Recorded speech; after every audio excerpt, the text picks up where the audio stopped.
नमस्कार, आप देख रहे हैं समाचार। आपके साथ मैं हूं पराक्रम सिंह शेखावत। बताएंगे आपको इस वक्त की बड़ी खबरें। शुरुआत करेंगे सुर्खियों के साथ। प्रधानमंत्री नरेंद्र मोदी ने मन की बात कार्यक्रम में संविधान को बताया गाइडिंग लाइट और मार्गदर्शक। आगामी महाकुंभ का प्रमुखता से किया जिक्र। कहा, एकता का ऐसा दृश्य विश्व में कहीं और देखने को नहीं मिलता।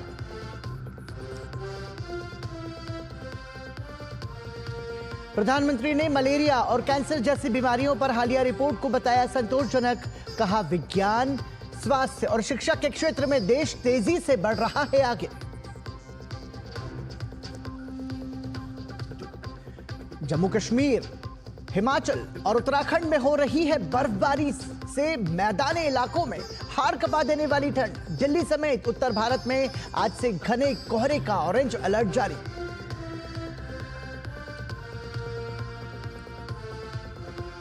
दक्षिण कोरिया के मुआन अंतर्राष्ट्रीय हवाई अड्डे पर जेजू एयर का विमान लैंडिंग के दौरान दुर्घटनाग्रस्त।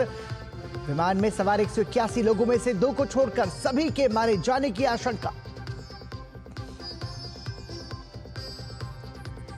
और मेलबर्न टेस्ट में चौथे दिन का खेल खत्म होने तक ऑस्ट्रेलिया ने बनाई 333 रन की बढ़त। जसप्रीत बुमराह ने सर्वश्रेष्ठ औसत के साथ पूरे किए 200 टेस्ट विकेट।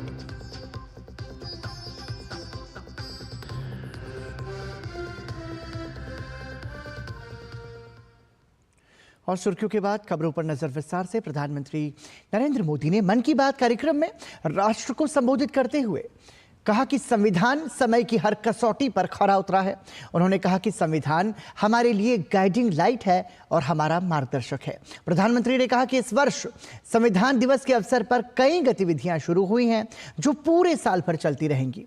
उन्होंने कहा कि संविधान की विरासत से नागरिकों को जोड़ने के लिए constitution75.com के नाम से एक विशेष वेबसाइट बनाई गई है। लोग संविधान की प्रस्तावना पढ़ सकते हैं और वेबसाइट पर अपना वीडियो भी अपलोड कर सकते हैं।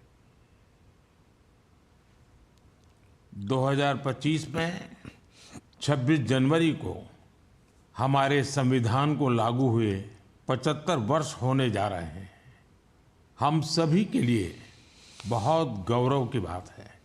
हमारे संविधान निर्माताओं ने हमें जो संविधान सौंपा है वो समय की हर कसौटी पर खरा उतरा है।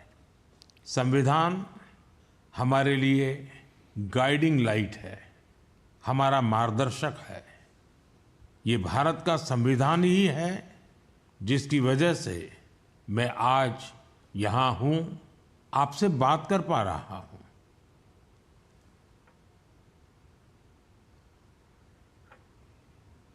प्रधानमंत्री नरेंद्र मोदी ने अपने मासिक कार्यक्रम मन की बात में भारतीय संस्कृति और परंपराओं के वैश्विक पटल पर विस्तार की सराहना की।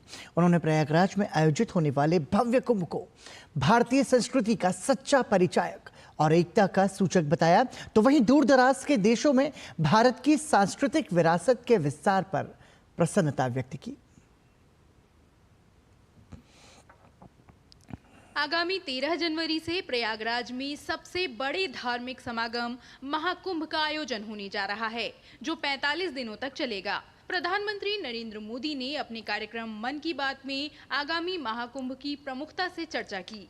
उन्होंने कहा कि कुंभ का धार्मिक महत्व तो है ही, साथ ही इसकी विशालता और विविधता भी इसकी विशेषता है, जिसमें कहीं कोई भेदभाव नहीं दिखता। उन्होंने कहा कि एकता का ऐसा दृश्य विश्व में कहीं और देखने को नहीं मिलता। उन्होंने बताया कि इस ऐतिहासिक समागम में श्रद्धालु डिजिटल महाकुंभ की भी साक्षी बनेंगे। इस बार प्रयागराज में देश और दुनिया के श्रद्धालु डिजिटल महाकुंभ के भी साक्षी बनेंगे।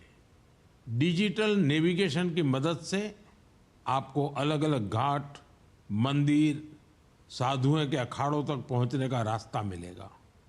यही नेविगेशन सिस्टम आपको पार्किंग तक पहुंचने में भी मदद करेगा। पहली बार कुंभ आयोजन में एआई चैटबॉट का प्रयोग होगा। एआई चैटबॉट के माध्यम से 11 भारतीय भाषाओं में कुंभ से जुड़ी हर तरह की जानकारी हासिल की जा सकेगी। इस चैटबॉट से कोई भी टेक्स्ट टाइप करके या बोलकर किसी भी तरह की मदद मांग सकता है। पूरा मेला क्षेत्र को एआई पावर्ड कैमरा से कवर किया जा रहा है। कुंभ में अगर कोई अपने परिचित से बिछड़ जाएगा तो इन कैमरों से उन्हें खोजने में भी मदद मिलेगी। श्रद्धालुओं को digital lost and found centre की सुविधा भी मिलेगी। श्रद्धालुओं को मोबाइल पर गवर्नमेंट अप्रूव्ड टूर पैकेजेस, ठहरने की जगह और होम स्टे के बारे में भी जानकारी दी जाएगी। आप भी महाकुंभ में जाएं तो इन सुविधाओं का लाभ अवश्य उठाएं और हाँ, #एकता का महाकुंभ के साथ अपनी सेल्फी जरूर अपलोड करिएगा। दुनिया में आज के दिन भारतीय संस्कृति को जानने की ललक बढ़ी है। प्रधानमंत्री मोदी ने मन की बात कार्यक्रम में कुछ उदाहरण देते हुए कहा कि पिछले दिनों मिस्र में आयोजित चित्रकला प्रतियोगिता में भारतीय संस्कृति की झलक देखने को मिली, जिसमें 23,000 प्रतिभागियों ने हिस्सा लिया। वहीं पराग्वे में एरिका ह्यूबर आयुर्वेद को लेकर मुफ्त परामर्श देती हैं। फिजी में तमिल को लोकप्रिय बनाने के लिए शिक्षण कार्यक्रम चलाए जा रहे हैं। ये बातें, ये घटनाएं सिर्फ सफलता की कहानियां नहीं है, ये हमारी सांस्कृतिक विरासत की भी गाथाएं हैं। ये उदाहरण हमें गर्व से भर देते हैं। आर्ट से आयुर्वेद तक और लैंग्वेज से लेकर म्यूजिक तक भारत में इतना कुछ है जो दुनिया में छा रहा है। एक तरफ दुनिया के कई देश भारतीय संस्कृति से आकर्षित हो रहे हैं, तो वहीं भारत अगले साल महाकुंभ जैसे विशाल और भव्य आयोजन के जरिए अपनी विविधता का परिचय कराने के लिए पूरी तरह से तैयार है। Bureau report, DD news. देश विज्ञान का क्षेत्र, स्वास्थ्य, शिक्षा हर क्षेत्र में तेजी से आगे बढ़ रहा है। मन की बात कार्यक्रम में प्रधानमंत्री नरेंद्र मोदी ने स्वास्थ्य क्षेत्र में मलेरिया और कैंसर जैसे बीमारियों का जिक्र करते हुए कहा कि लोग पहले से इन बीमारियों को लेकर जागरूक हो रहे हैं और कैंसर और मलेरिया पर भारत को लेकर आई हालिया रिपोर्ट काफी संतोषजनक है। देखिए ये रिपोर्ट। स्वास्थ्य क्षेत्र में भारत लगातार नई उपलब्धियां हासिल कर रहा है। मलेरिया और कैंसर के क्षेत्र में हाल में देश ने बड़ी उपलब्धि हासिल की है। मलेरिया बीमारी का 1 महीने से लेकर 5 साल तक के बच्चों की जान लेने वाली सभी संक्रामक बीमारियों में तीसरा स्थान है। लेकिन भारत में मलेरिया से मरने वालों की संख्या कम हुई है।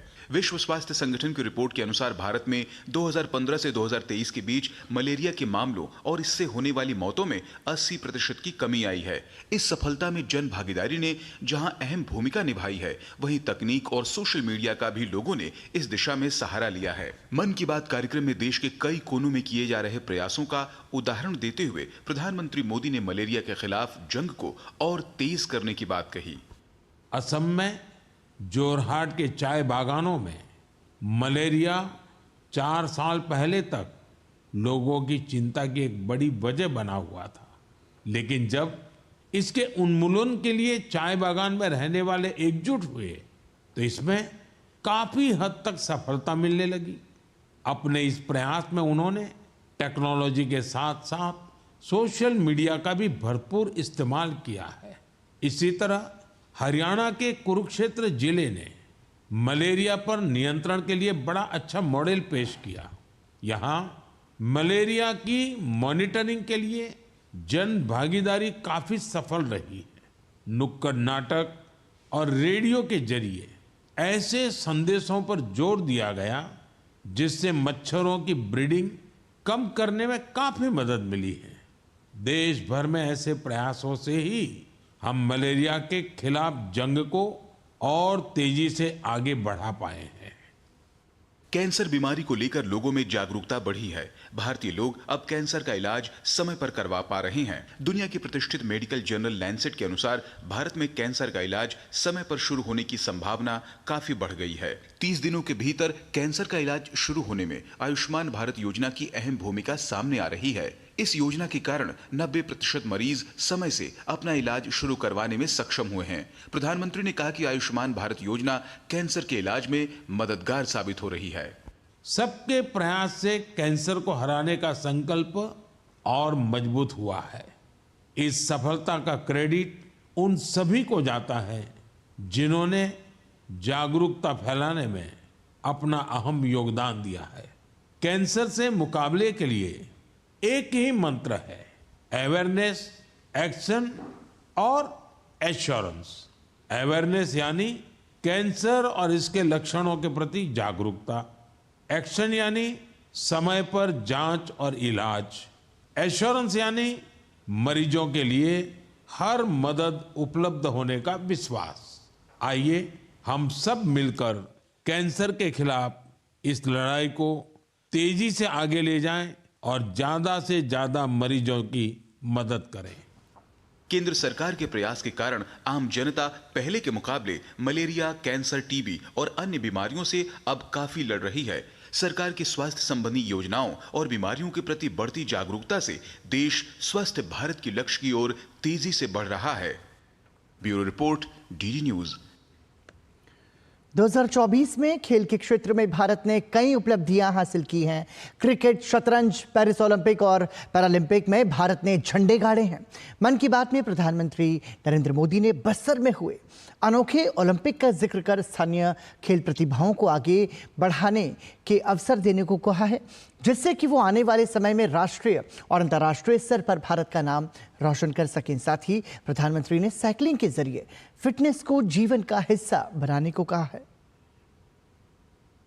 खेल के क्षेत्र में भारत लगातार नए कीर्तिमान गढ़ रहा है। छोटे छोटे शहरों से आ रही खेल प्रतिभा अपने अदम्य साहस और जज्बे के बल पर अंतर्राष्ट्रीय स्तर पर देश का नाम रोशन कर रही है। इसमें स्थानीय स्तर पर खेली जाने वाली प्रतियोगिताओं का अहम योगदान है। इसी तरह बस्तर में हुआ ओलंपिक अनोखा आयोजन रहा। कभी माओवादी हिंसा का गवाह रहा बस्तर इस बार खेल के विकास और संस्कृति को बढ़ावा देने वाले आयोजन का गवाह बना। इस ओलंपिक में 7 जिलों के 1,65,000 खिलाड़ियों ने भाग लिया।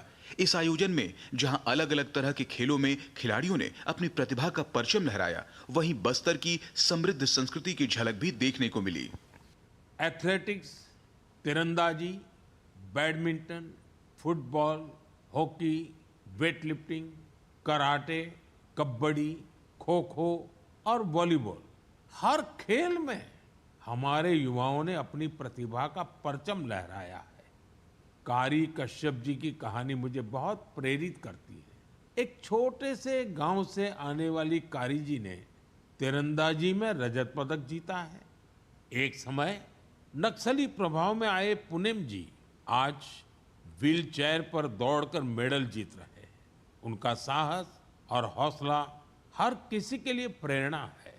कोंडा गांव के तीरंदाज रंजू सौरी जी को बस्तर यूथ आइकॉन चुना गया है। प्रधानमंत्री नरेंद्र मोदी ने कहा कि हमारे देश में आ रहे बदलाव और युवा साथियों के जोश और जज्बे का प्रतीक है। साथ ही उन्होंने हैशटैग खेलेगा भारत जीतेगा भारत के साथ स्थानीय खिलाड़ियों से अपनी कहानी साझा करने को कहा। मैं आप सभी से आग्रह करता हूं, अपने क्षेत्र में ऐसे खेल आयोजनों को प्रोत्साहित करें। हैशटैग खेलेगा भारत जीतेगा भारत के साथ अपने क्षेत्र की खेल प्रतिभाओं की कहानियां साझा करें। स्थानीय खेल प्रतिभाओं को आगे बढ़ने का अवसर दें। याद रखिए, खेल से न केवल शारीरिक विकास होता है, बल्कि ये स्पोर्ट्समैन स्पिरिट से समाज को जोड़ने का भी एक सशक्त माध्यम है। तो खूब खेलिए, खूब खेलिए। सर्दी के मौसम में स्कीइंग और पतंगबाजी जैसे खेलों को लेकर लोगों में उत्साह देखने को मिल रहा है। वहीं लोग फिटनेस को दिनचर्या का हिस्सा बना रहे हैं। अभी हाल में हैशटैग संडे ऑन साइकिल और हैशटैग साइकिलिंग ट्यूसडे जैसे अभियानों से साइकिलिंग को बढ़ावा मिला है। साइकिलिंग के कारण लोग एक तरफ फिटनेस की ओर बढ़ रहे हैं, वहीं प्रकृति के साथ भी जुड़ रहे हैं। Bureau report, DD news. और यहाँ रुक रहे हैं एक छोटे से ब्रेक के लिए। देखते रहिए डीडी न्यूज। आज सुनो, खाने में कोई स्वाद नहीं है। अरे किफायती लाल सस्ते वाले दाल मसाले स्वाद हुआ बेकार, एकदम बकवास। इधर कीमती लाल को देखो, खाना बना कमाल। MDH की हल्दी मिर्ची धनिया करे कमाल। ये रंग दे, ये खुशबू दे, ये तीखा, ये कम पड़े। समझे किफायती लाल का निराला MDH मसाला। जब धरती चीर कर निकलता है लोहे का पत्थर और मिलता है मोंगिया के जोश से, फिर तपता है, पिघलता है और बनता है फौलाद। अब होता है सरिया सारी खूबियों के साथ। मोंगिया स्टील, मजबूत देश का मजबूत सरिया। मन की बात को लेकर त्रिपुरा के मुख्यमंत्री माणिक साहा ने कहा कि हमेशा प्रधानमंत्री पूरे देश और विश्व को कार्यक्रम के माध्यम से बताना चाहते हैं कि कहां क्या हो रहा है। उन्होंने महाकुंभ का भी जिक्र किया और एकता पर जोर दिया। मुख्यमंत्री ने कहा कि हम लोग उनके मार्गदर्शन की प्रतीक्षा करते हैं। माननीय प्रधानमंत्री जी पूरा देश को, पूरा विश्व को मन की बात अनुष्ठान के माध्यम से वो दिखाना चाहते हैं कहाँ क्या हो रहा है। कुंभ के बारे में उन्होंने कहा और कुंभ से उन्होंने ये कहा कि यूनिटी इन डाइवर्सिटी, हम लोग एक रहे, और यूनिटी के ऊपर काफ़ी जोर दिए, स्पोर्ट्स के ऊपर काफ़ी जोर दिया है, फिटनेस के ऊपर काफ़ी जोर दिया है। तो बहुत सारा चीज़ उन्होंने कहा और मैं समझता हूँ हमेशा हम लोग इसके लिए बैठे रहते हैं। उन्होंने क्या क्या हम लोग को मार्गदर्शन करते हैं। मन की बात को लेकर राजस्थान की उप मुख्यमंत्री दिया कुमारी ने कहा कि इससे हमें बहुत कुछ सीखने को मिलता है। बहुत कुछ सीखने को मिलता है और उनका मार्गदर्शन, उनके विचार सुनने को मिलते हैं, उनका विजन सामने आता है और हम सबको बहुत कुछ जानने और सीखने को मिलता है। उत्तराखंड राष्ट्रीय खेलों की मेजबानी के लिए तैयार है, जहां 28 जनवरी 2025 से 14 फरवरी 2025 तक पूरे राज्य में खेलों का आयोजन होगा। इसी कड़ी में प्रदेश के सीमांत जिले पिथौरागढ़ में लेलू स्पोर्ट्स कॉलेज में महत्वपूर्ण बॉक्सिंग प्रतियोगिताओं का आयोजन होगा। प्रधानमंत्री नरेंद्र मोदी की 117वीं मन की बात कार्यक्रम में स्पोर्ट्स कॉलेज के लोग और स्थानीय नागरिक शामिल हुए थे। उन्होंने प्रधानमंत्री के खेलों के प्रति जागरूक होने के आह्वान का स्वागत किया है। क्या कुछ कहना है पिथौरागढ़ के लोगों का, आइए देखते हैं। इस वक्त हम लेलू स्पोर्ट्स कॉलेज पिथौरागढ़ में मौजूद हैं और यहाँ पर कुछ देर पहले ही प्रधानमंत्री की मन की बात का 117वां जो कार्यक्रम था उसमें कुछ युवा यहाँ पे जुटे थे। आइए उनसे बात करते हैं क्या कुछ उन्होंने जो है प्रधानमंत्री के संबोधन से जो है मैसेज लिया है। हमारे साथ कुछ लोग मौजूद हैं। आप बताएंगे कि क्या कुछ आप प्रधानमंत्री किस बात को लेकर आपको प्रेरणा स्रोत आपको लगता है? फिट इंडिया मूवमेंट के लिए प्रधानमंत्री जी के जो प्रयास हो रहे हैं हम उनका धन्यवाद करना चाहेंगे। प्रधानमंत्री जी का अच्छे स्वास्थ्य के लिए, फिट रहने के लिए जो मैसेज दिया है वो बहुत ही शानदार है और युवाओं के लिए प्रेरणा स्रोत है। यहाँ पे एक बॉक्सिंग कोच भी मौजूद हैं जो कि लेलू स्पोर्ट्स कॉलेज में यहाँ पे बच्चों को ट्रेन भी करते हैं। कैसी तैयारी है आपकी कॉलेज के बच्चों को लेकर और जो कंपटीशन होने वाला है यहाँ? बहुत बड़ी अपॉर्चुनिटी हमारे क्षेत्र के लिए होने वाली है, हमारे राज्य के लिए होने वाली है। जो बॉक्सिंग का नेशनल गेम 38वां राष्ट्रीय नेशनल गेम यहाँ पर आयोजित हो रहा है 31 जनवरी से 7 फरवरी तक वो आयोजित होगा और उसमें हमारे देश के बड़े बड़े मतलब जो नामचीन बॉक्सर्स हैं, महिला बॉक्सर और मैन बॉक्सर्स, वो यहाँ पर आके अपनी अपनी प्रतिभाएं दिखाएंगे और उसकी जोर शोर से तैयारियां चल रही हैं और पूरा शहर और पूरा हमारा राज्य इसके लिए बहुत उत्साहित है कि यहाँ पर ये इतनी बड़ी अपॉर्चुनिटी हो रही है। हमारे पिथौरागढ़ जिले में जो इतना बड़ा इवेंट होने जा रहा है 2024-25 में, ये जो बॉक्सिंग का, ये हमारे लिए बहुत बड़ी उपलब्धि है और हमारे जिले के लिए भी बहुत बड़ी उपलब्धि है। आज जो यहाँ पर इतना बड़ा हमको खेल गांव दिया है, खेल का हब दिया है, इसके लिए मैं भारत सरकार को धन्यवाद देता हूं।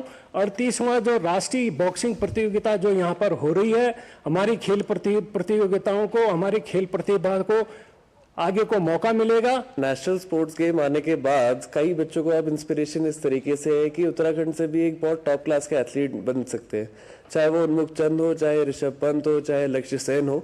तो हमारे छोटे छोटे बच्चे जो स्कूल के बच्चे हैं वो भी अब एक करियर ओरिएंटेशन अपनी थोड़ी स्पोर्ट्स की तरफ घुमा रहे हैं, उस तरफ उनका रुझान है। लेलू स्पोर्ट्स कॉलेज में जो तैयारियां हैं वो लगभग पूरी हैं और जो आने वाला कंपटीशन है वो न सिर्फ यहाँ के युवाओं को प्रेरणा देगा बल्कि पिथौरागढ़ की पहचान भी पूरे देश में करेगा। कैमरा पर्सन ललित के साथ देवेंद्र रावत, पिथौरागढ़।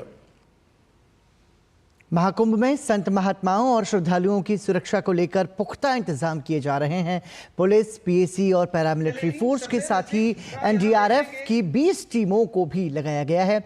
इसी कड़ी में महाकुंभ क्षेत्र में शनिवार को वीआईपी घाट पर एनडीआरएफ द्वारा 100 से अधिक नाविक जल आपदा बचाव की प्रशिक्षण कार्यक्रम आयोजित किया गया। कार्यक्रम में श्रद्धालुओं को पानी में डूबने से बचाने, CPR देने, अस्पताल ले जाने और चिकित्सा जैसी जानकारी दी गई। साथ ही दुर्घटना में घायल व्यक्ति को इम्प्रोवाइज मेथड से एक स्थान से दूसरे स्थान ले जाने के लिए स्ट्रेचर बनाना, फर्स्ट एड देना, सर्पदंश के समय उपचार देने के तरीके शामिल थे। आपदा प्रबंधन जागरूकता अभियान के तहत करीब 100 से अधिक स्थानीय नाविक को जल आपदा बचाव का प्रशिक्षण दिया गया और सभी लोगों को प्रमाण पत्र प्रदान किए गए। उप महानिरीक्षक NDRF मनोज कुमार शर्मा ने बताया कि तीर्थराज प्रयाग में देश विदेश से लाखों श्रद्धालु आ रहे हैं। उनकी सुरक्षा के लिए नाविकों के लिए उन्हें प्रशिक्षण दिया गया। हमारा उद्देश्य ये था कि इतनी बड़ी संख्या में, लाखों करोड़ों की संख्या में यहाँ पर श्रद्धालु स्नान करने आएंगे, तो किस तरीके से दुर्घटना से बचा जा सके, ये इनके साथ चर्चा की गई, इनको बताया गया।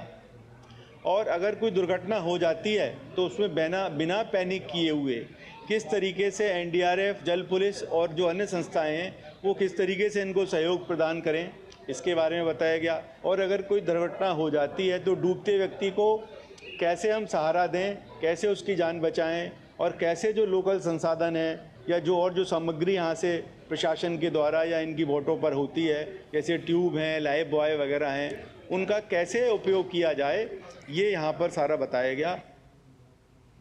यहाँ रुक रहे हैं एक और ब्रेक के लिए। देखते रहिए DG न्यूज़। MDH का किचन किंग किचन में हो तो हम सब कुछ बना सकते हैं। बैंगन का भरता, आलू गोभी, भिंडी मसाला और भी बहुत कुछ। MDH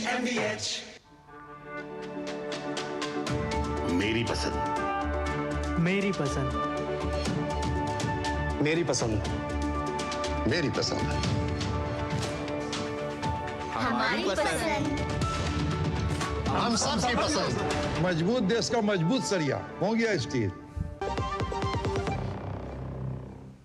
जम्मू कश्मीर के बनिहाल बारामूला सेक्शन पर भारी बर्फबारी के कारण शनिवार को स्थगित की गई ट्रेन सेवाएं आज से फिर शुरू कर दी गई हैं। ये सेवाएं ट्रैक पर बर्फ का अत्यधिक जमाव होने के कारण बाधित हुई थी, जिसे रेलवे विभाग ने जल्द से जल्द साफ कराकर सेवाएं पहले की तरह सामान्य कर दी है।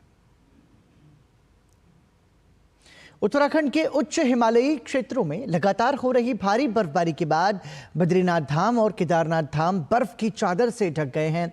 केदारनाथ धाम में 1.5 फीट तक बर्फ जम चुकी है, जिस कारण निचले क्षेत्रों में सुबह और रात के समय ठंड का प्रकोप अत्यधिक बढ़ गया है।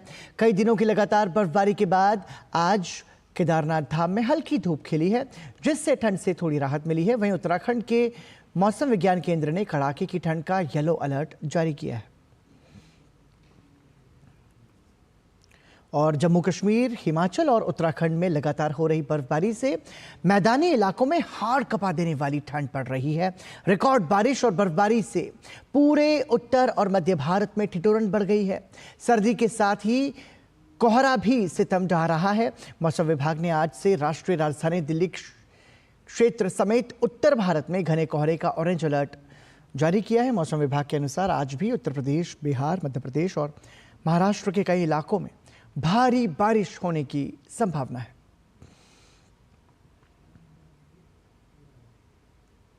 और इसी के साथ ही समाचार में अभी के लिए इतना ही। दीजिए अनुमति। नमस्कार।